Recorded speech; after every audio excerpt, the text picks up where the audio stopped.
الحمد للہ رب العالمین والصلاة والسلام علی سید الانبیاء والمرسلین اما بعد فاعوذ باللہ من الشیطان الرجیم بسم اللہ الرحمن الرحیم۔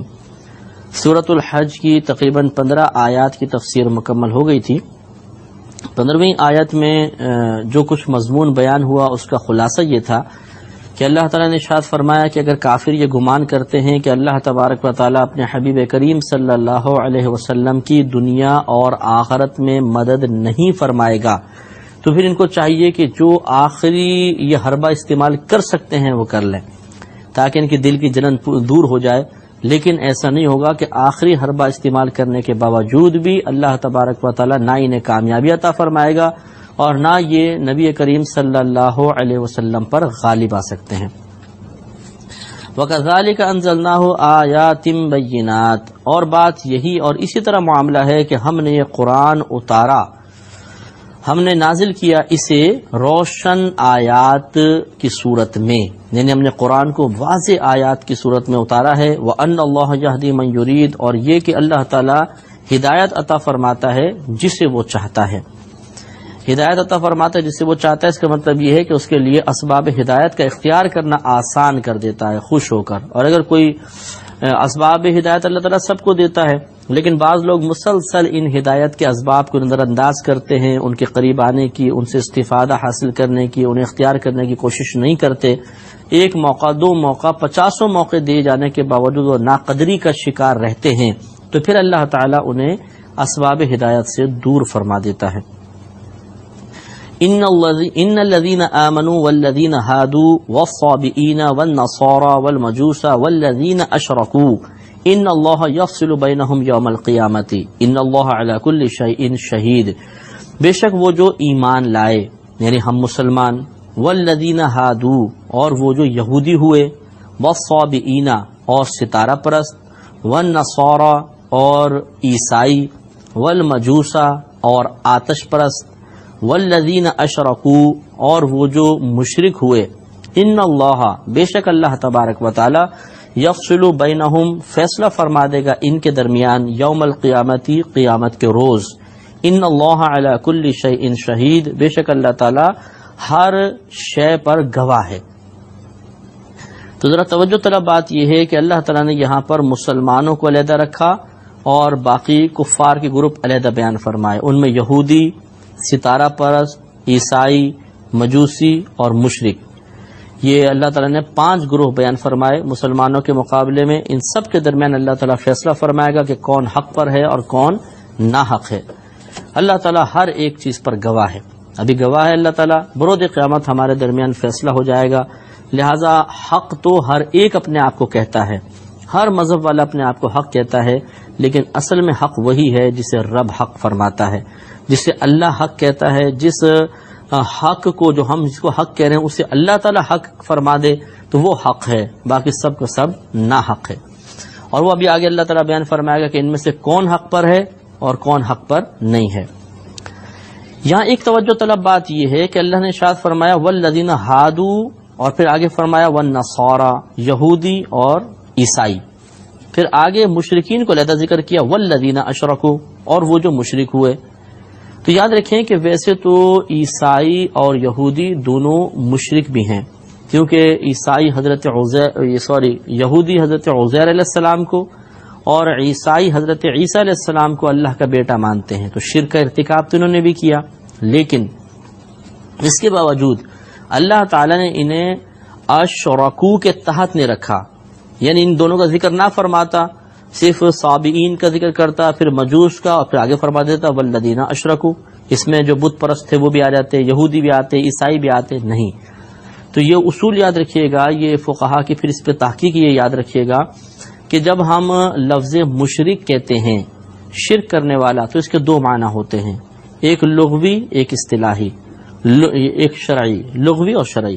لغوی اعتبار سے مشرک کہتے ہیں شرک کرنے والے کو، شریک ٹھہرانے والے کو، جو بھی اللہ سے شریک ٹھہرائے، تو لغوی اعتبار سے لفظ مشرک کا اطلاق بت پرست پر بھی ہوگا، آتش پرست پر ہوگا، ستارہ پرست پر، یہودیوں پر، عیسائی پر، سب پر ہوگا۔ لیکن جب ہم شرعی اعتبار سے لفظ مشرک دیکھتے ہیں تو اہل کتاب پر اس کا اطلاق نہیں ہوتا، یعنی یہودی عیسائی اس سے خارج رہتے ہیں اور مشرک سے مراد پھر باقی لوگ ہو جاتے ہیں۔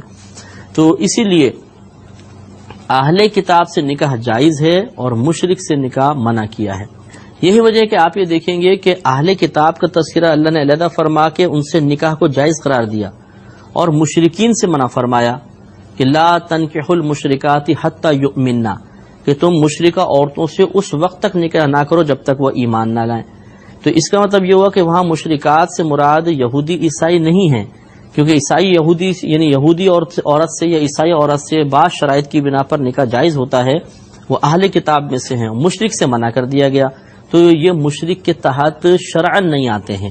لفظ مشرک کا اطلاق صرف بت پرست وغیرہ پر یا دیگر کفار پر ہوگا، اہل کتاب پر اس کا اطلاق شرعاً نہیں ہوتا، لغوی اعتبار سے یہ بھی مشرک ہیں۔ اور اللہ نے فرمایا کہ ان کے درمیان برود قیامت وہ فیصلہ فرما دے گا۔ آگے ارشاد فرمایا کہ الم ترى ان اللہ یسجد له من فی السماوات ومن فی الارض، کیا تم نے نہ دیکھا کہ بے شک اللہ تبارک و تعالی کے لیے جو کچھ آسمان میں ہے اور جو کچھ زمین میں ہے وہ چیز سجدہ کرتی ہے۔ یہ آیت سجدہ ہے، تو جو ہمارے ویور سن رہے ہیں آپ اس پر سجدہ فرما لیجئے گا۔ آگے فرمایا کہ والشمس، اور ایک تو یہ مطلقاً بیان فرما دیا کہ جو کچھ آسمانوں میں ہے اور جو کچھ زمین میں ہے وہ اللہ تبارک و تعالی کے لیے سجدہ ریز ہے۔ پھر تفصیل، والشمس سورج، والقمر اور چاند، والنجوم اور ستارے، والجبال اور پہاڑ، والشجر اور درخت، والدواب اور چوپائے، وکثیر من الناس اور لوگوں میں سے بہت سے آدمی، یہ تمام کے تمام سجدہ ریز ہوتے ہیں اپنے اپنے شان کے لائق۔ سورج کیسے سجدہ کرتا ہے، چاند کیسے کرے گا، پہاڑ کیسے سجدہ کریں گے، آپ اور میں تو اس کو نہیں دیکھتے، لیکن اللہ تبارک و تعالیٰ نے خود بیان فرمایا کہ سجدہ ریز ہوتے ہیں جیسا اللہ تعالیٰ چاہتا ہے اس انداز سے۔ وَكَثِيرٌ حَقَّ عَلَيْهِ الْعَذَابُ، اور کثیر لوگ ایسے ہیں کہ جن پر عذاب مقرر ہو چکا ہے، ثابت ہو چکا ہے۔ وَمَن يُهِنِ اللَّهُ، اور جسے اللہ تعالیٰ ذلیل کرنا چاہے، فَمَا لَهُ مِن مُكْرِمٍ، اسے کوئی عزت دینے والا نہیں ہے۔ ان اللہ یفعل ما یشاء، بے شک اللہ تعالیٰ جو چاہتا ہے کرتا ہے جو وہ چاہتا ہے۔ تو معلوم یہ ہوا کہ جسے ایک تو بات یہ ہے کہ ہر چیز اللہ تعالیٰ کی بارگاہ میں سجدہ ریز ہے اپنے اپنے شان کے لائق، ہمیں چاہے اس کا شعور حاصل نہ ہو لیکن اللہ تعالیٰ بیان فرما رہا ہے یقیناً وہ سجدہ ریز ہوتی ہوگی۔ اور لوگوں میں سے اللہ نے فرمایا بعض وہ ہیں جن پر عذاب مقرر ہو چکا ہے، حق ہو چکا ہے، وہ اب ہٹ نہیں سکتا۔ اور ایک اصول یہ بیان فرمایا کہ جس کو اللہ ذلیل کر دے گا اسے کوئی عزت دینے والا نہیں ہوگا، اور اس کے برعکس جسے اللہ تعالیٰ عزت دے اسے کوئی ذلیل کرنے والا نہیں ہو سکتا۔ اس لیے ہمیں وہ امور تو ضرور اختیار کرنے چاہیے کہ جو ہماری عزت اور وقار کی حفاظت کرنے والے ہوں، ان میں اضافے کا سبب بن سکتے ہوں، اور ایسے امور سے بچنے کی بھرپور کوشش کرنی چاہیے جو ہمارے عزت و وقار کے زوال کا سبب بنتے ہوں اور ہمارے لیے ذلت کا باعث بن سکتے ہوں۔ لیکن یہ یقین رکھنا چاہیے کہ عزت اور ذلت اللہ کے دست قدرت میں ہے، لہٰذا کسی شخص کی خوشنودی حاصل کرنا اس لیے کہ اس کی خوشنودی حاصل ہو کے مجھے عزت مل جائے گی، اور اس کی خوشنودی حاصل کرنے کے لیے ناجائز کاموں کا ارتکاب کرنا، یہ غلط ہوتا ہے۔ اسی طرح کسی کی عزت ڈاؤن کرنے کے لیے ناجائز حربے اختیار کرنا کہ میں جھوٹ بولنا، الزام تراشی کرنا، اور مطلب یہ جو آپ معاشرے میں دیکھ رہے ہیں کہ اگر کسی کی آفس فیکٹری وغیرہ میں اچھی عزت بن گئی تو دوسرے جو امپلائی ہوتے ہیں یا ورکر ہوتے ہیں وہ سب کے سب جو ہیں وہ جل جاتے ہیں، حسد میں مبتلا ہوتے ہیں اور شرارتیں شروع کر دیتے ہیں، اس کے خلاف سازشیں شروع کر دیتے ہیں۔ تو یہ مطلب ہر شخص کو یقین رکھنا چاہیے کہ اللہ تعالیٰ جسے چاہتا ہے عزت دیتا ہے، جب عزت دے دے اور جس وقت تک وہ دینا چاہے اسے کوئی ذلیل نہیں کر سکتا۔ اب اگر کوئی ذلیل کرنے کی کوشش کرے گا تو گویا کہ وہ اللہ تبارک و تعالیٰ کے فیصلے کو بدلنے کی کوشش کر رہا ہے، تو خود سوچ لیجیے کس قدر قابل گرفت ہوگا۔ اس لیے کسی کی عزت کے زوال کے لیے کوشش نہیں کرنی چاہیے، اور اسی طرح عزت کے حصول کے لیے ناجائز حربہ اختیار نہیں کرنا چاہیے، حرام کام نہیں کرنے چاہیے کہ عزت تو اللہ تعالیٰ دے گا۔ حرام کام اختیار کرنے کے بعد اگر عزت مل بھی گئی تو یہ عارضی ہوگی، اور ایسی عزت کا کیا فائدہ کہ جو ضمیر ملامت کرتا رہے کہ ہم نے اتنے ناجائز کام کر کے پھر یہ عزت حاصل کی، ایسی عزت سے تو اللہ بچائے۔ تو اس لیے یہ ذہن میں جب رکھیں گے کہ مثلا آپ ایک اچھے باعزت آدمی ہیں، کچھ لوگ آپ کے پیچھے لگ گئے ہیں، آپ کی عزت کے زوال کے لیے کوششیں کر رہے ہیں، تو بالکل گھبرانے کی ضرورت نہیں. ہاں حفاظتی تدابیر ضرور اختیار کریں، لیکن ایک ذہن پہ اضافی بوجھ نہیں آنا چاہیے، اس یقین کے ساتھ کہ اگر اللہ تعالیٰ مجھے عزت دینا چاہتا ہے کون ذلیل کر سکتا ہے. اور اسی طرح اگر بالفرض آپ عزت حاصل کرنا چاہتے ہیں تو پھر کوئی ناجائز کام ہرگز نہ کریں، کیونکہ اگر آپ کو اللہ عزت دینا چاہے گا تو پھر اللہ تعالیٰ مطلب ان چیزوں کا محتاج نہیں، وہ جس طرح چاہے گا آپ کو انشاءاللہ عزت دے دے گا. ہاذان خصمان، یہ دو گروہ ہیں، دو فریق ہیں. کون سے؟ یہ 6 بیان کیے، مسلمان، پھر دوسرا یہودی، تیسرا ستارہ پرست، چوتھے عیسائی، پانچویں مجوس اور چھٹے مشرک. 6 گروپ بیان کیے تھے. ان کو اللہ نے فرمایا 2 گروپ ہیں، ان کو 2 میں تقسیم کر دیا. 2 کس طرح؟ ایک مسلمان ایک طرف اور باقی 5 ایک طرف. ہاذان خصمان، یہ 2 گروپ ہیں. اختصموا فی ربہم، انہوں نے جھگڑا کیا اپنے رب کے بارے میں. فالذین کفروا، تو جو کافر ہوئے، تو کافر یہ سب کے سب کافر ہیں، تو جو کافر ہوئے قطعت لہم ثیاب من نار، تو کاٹے گئے ہیں ان کے لیے آگ سے کپڑے، یعنی ان کے لیے آگ سے کپڑے کاٹے گئے ہیں. جیسے ہم کہتے ہیں اس تھان سے کپڑا کاٹا گیا ہے ان کے لباس کے لیے، اس طرح آگ سے کپڑے کاٹے گئے ہیں، یعنی ان کے لیے آگ کے لباس تیار کیے گئے ہیں. یصب من فوق رؤوسہم الحمیم، اور ڈالا جائے گا ان کے سروں کے اوپر سے کھولتا ہوا پانی. حمیم کہتے ہیں کھولتا ہوا پانی. یہ جہنم کے احوال ہیں، جو مطلب اگر غیر مسلم بھی ہماری یہ تفسیر سن رہا ہے تو یہ ہمارے رب کا وعدہ ہے اور یہ حق ہے اور یہ ضرور ہوگا. اس ایک لمحے کے لیے ذرا توجہ کرنی چاہیے، غور سے سننا چاہیے کہ یہ رب کا کلام ہے، کسی عام انسان کا کلام نہیں.